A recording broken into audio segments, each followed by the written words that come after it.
Welcome back. All right, for tonight's Monday mailbag, I'm focusing on a message that we got from a viewer named Walsh. It reads, why have you not reported on the gerrymandering in Texas? Well, Walsh, it kind of means, depends what you mean by you. Are you asking why the local news in North Carolina hasn't covered gerrymandering in Texas, like WRAL? Well, we have. Kind of, not extensively. We've been relying mostly on our relationships with NBC and CNN to get the job done there. But I think what Walsh means is, why haven't I covered it? Why hasn't the 7 o'clock news done this story? So why don't we go ahead and give it a shot? So President Trump and the Republicans won big in the election, and they have been rolling out their big plans ever since. But a big roadblock could be coming if Democrats win big in the midterm. See, this sort of thing happens all the time. The party that wins the presidency usually gets hammered 2 years later in the midterms. In fact, since World War II, the sitting president's party lost House seats in 18 of 20 midterm elections. You know, the honeymoon phase is over. The promised change doesn't come fast enough. Policies get backlash and opposition gets motivated. It kind of is the point of the midterms, really. They're meant to create a balance. That pendulum starts to swing back the other way. But they can also create gridlock, and Republicans don't want that to happen. So they're trying to rig the midterm election in Texas. Whoa. I know, rig is a loaded word. So before you get defensive about me using it or try to celebrate me using it, I'm not done yet. Hear me out. Republicans in Texas want to redraw the voting districts to make it impossible for some Democrats to keep their seats. And this is easy to do. You just move the lines. You add a few Republicans to one district, you remove some of the Democrats from another, and there you have it. I know it's easy because of how often it happens. This is called gerrymandering, and both parties do it. It's the most tried and true way to dilute democracy, silence the voice of voters, and yes, rig an election. And that's not a controversial take. This is a widely accepted understanding of gerrymandering. Before the last election, I interviewed a member of a nonpartisan international think tank that analyzes election security around the world. And when I asked him what was the biggest threat here in America, he didn't say voting machines or voter ID. He said gerrymandering. And if you still think I'm speaking out of turn on this topic, I am not. No one is disputing this fact. Here's President Trump on CNBC. Did you? Well, they did it to us. You know, those blue states that you're talking about. You know, somebody gave a good example. In Massachusetts, I got, I think, 41% of the vote. It's a very, blue state. And yet it's got 100% of Congress, 100%. So I got 41% or something, and yet 100% of Congress in Massachusetts. No, it shouldn't be that way. We should have a couple of Congress people, but we have none. Hey, if they're going to do it, we're going to do it.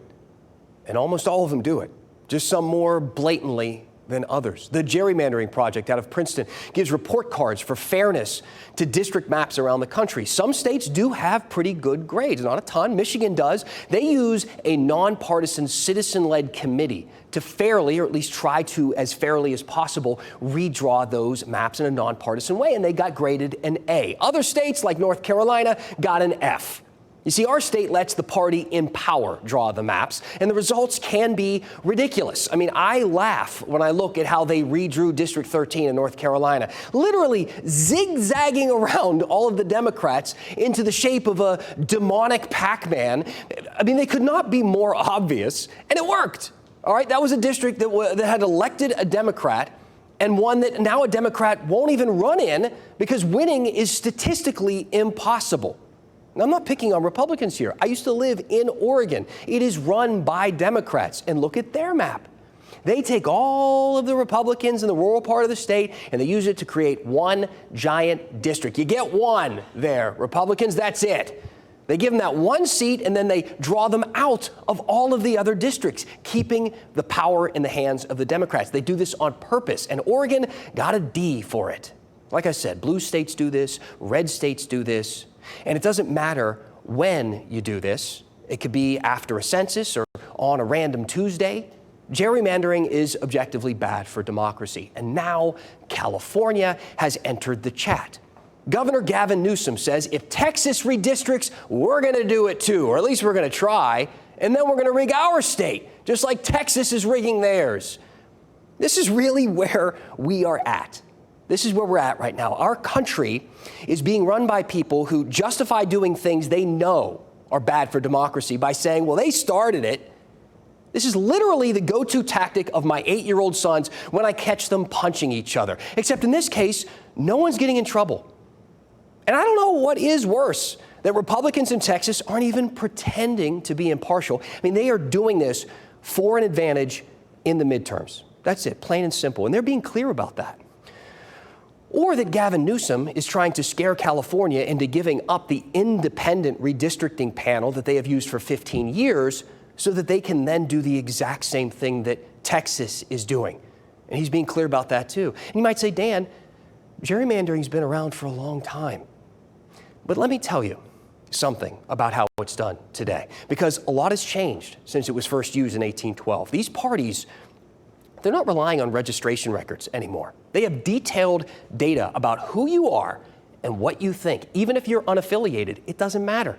They buy the data from all of those companies out there, the ones that track what you watch, what you buy, what you drive, what you like on Facebook, who you follow, etc., that sort of thing. And they can guess with pretty good accuracy which way you're likely to vote. Does any of that concern you? Walsh, was that the reporting you were looking for? Let me know what you think. Send me an email, dan@WRAL.com. Do you want us to keep covering these types of stories? What else do you want to know about gerrymandering? Or is there something else that we missed? Please let me know. Tell me what's on your mind, and we'll go in depth.